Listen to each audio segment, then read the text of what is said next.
I was really honored to work with Sabrina through this whole process of her converting from full-time corporate to, sort of part-time corporate and part-time real estate, and then ultimately full-time. And actually, it was at our last event, I think in May, when you were there, that you had just quit. Was it May or was it July?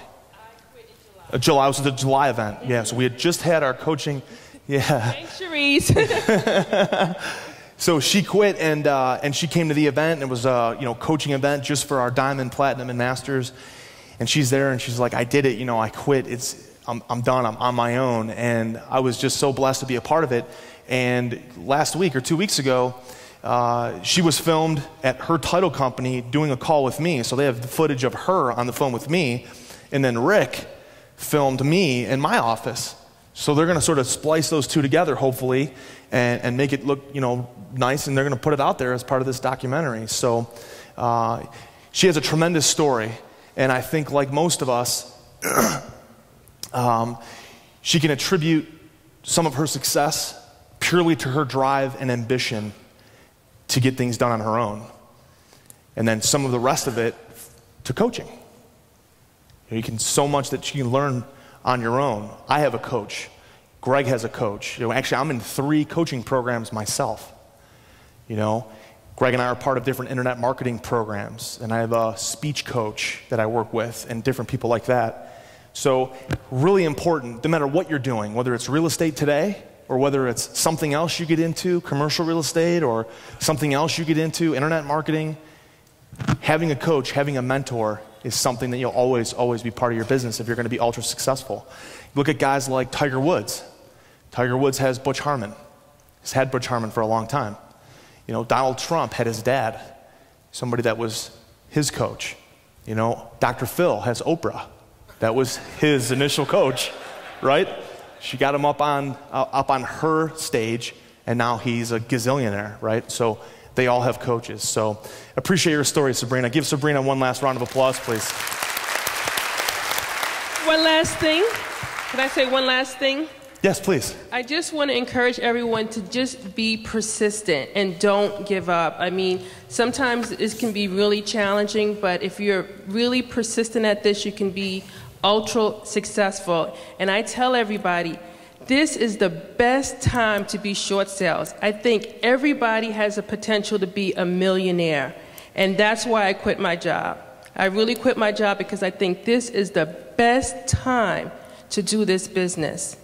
And I mean, I was making, more money than my salary, so it just made sense. But I really would encourage everybody to be persistent, get around like-minded people. I think everybody here, being part of this group and being able to network with all these guys here, Cherise and everyone back there has helped me so much, and having a coach. So that would be my advice. Great. Thanks a lot, Sabrina.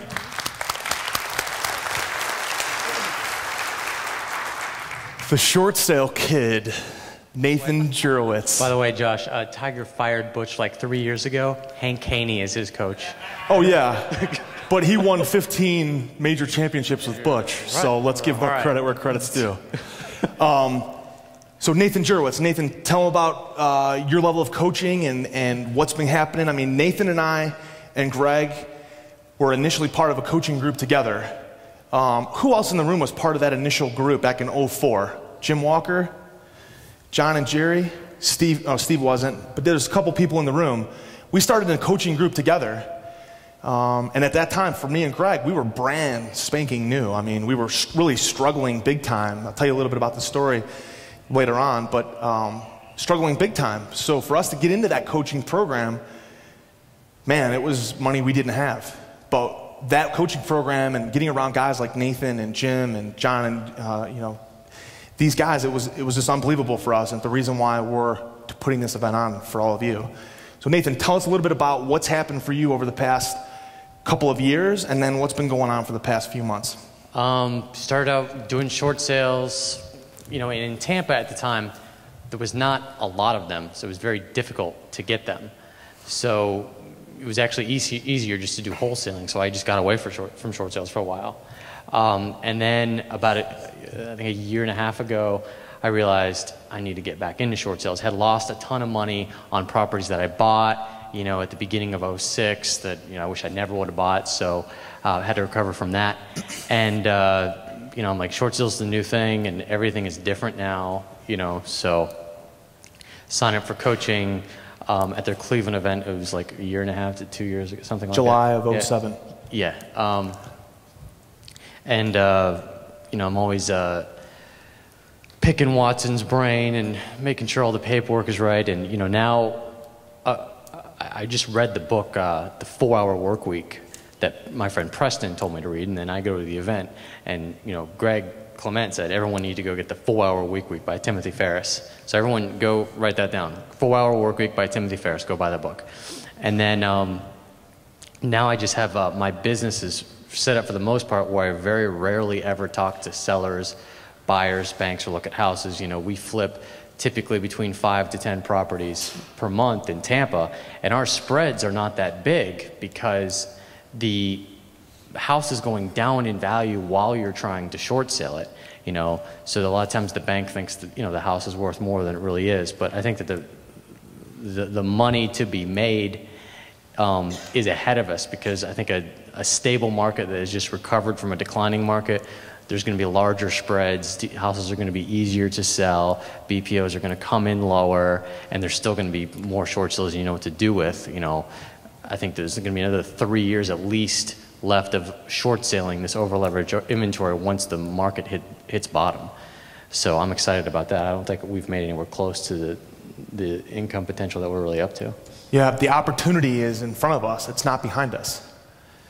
When Greg and I were doing short sales, when we got going in '04, we would come to events like this, and I would, you know, I was in the crowd at that time and learning. And there were other, you know, short sale guys, and what they would tell me is, you know, they're in California or they're in Tampa, Florida, and they were just going ahead and getting the deed to a property and then sitting on it for 2 months. They wouldn't even short sale it and just watch the value go up, and they'd sell it. And they'd be like, dude, I just made 80 grand on this giant house in California. I just made 300,000 on this thing, and I didn't do any work. Like, wow, dude, I'm busting my chops in Cleveland, man. Greg and I are putting together a business, and we're flipping 5, 10 homes a month, but I'm working 60 hours. I'm busting my chops to make money. And that's sort of how it was. But then when the market turned down, we came up with this, you know, realtor referral concept. This was almost 2 years ago. We worked heavily with Jim Walker on it. And Nathan's taken this realtor referral concept and just blown the roof off of this thing.